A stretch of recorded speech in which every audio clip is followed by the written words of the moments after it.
Welcome back. So the High Court has lifted interim orders that had restricted Nairobi Hospital's Board of Management from making capital expenditure.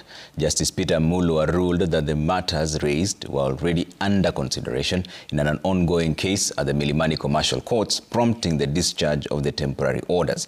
The plaintiff had also sought the removal of the hospital directors, a key issue in the parallel case. Willie Lusige has more. It is a relief for Nairobi Hospital's Board of Management after the High Court lifted interim orders that had blocked it from making capital expenditures. Presiding over the matter, Justice Peter Mulwa ruled that the issue raised in the petition closely mirrored those in an ongoing case, leading to the discharge of the temporary orders.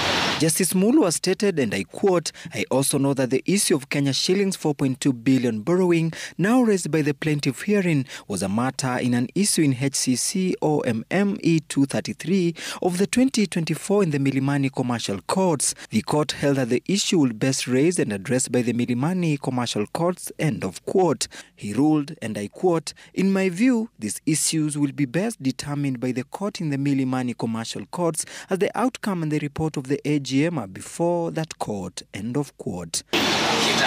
The plaintiff also sought the removal of the hospital's directors, a matter central to the ongoing case at the commercial courts.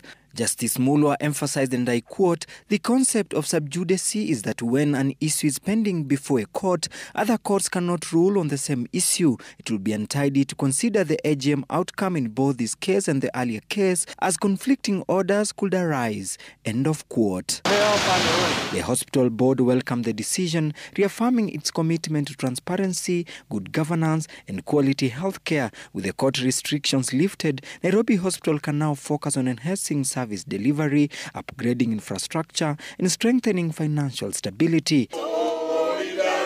However, the hospital remains under investigation for alleged abuse of office, conspiracy, and money laundering. In September 2024, doctors went on strike, demanding the board's resignation over claims of mismanagement and embezzlement of Kenya shillings 2 billion. The Kenya Hospital Association, KHA, has since called for leadership changes to restore trust and accountability. Willie Lusige, Citizen TV, Nairobi.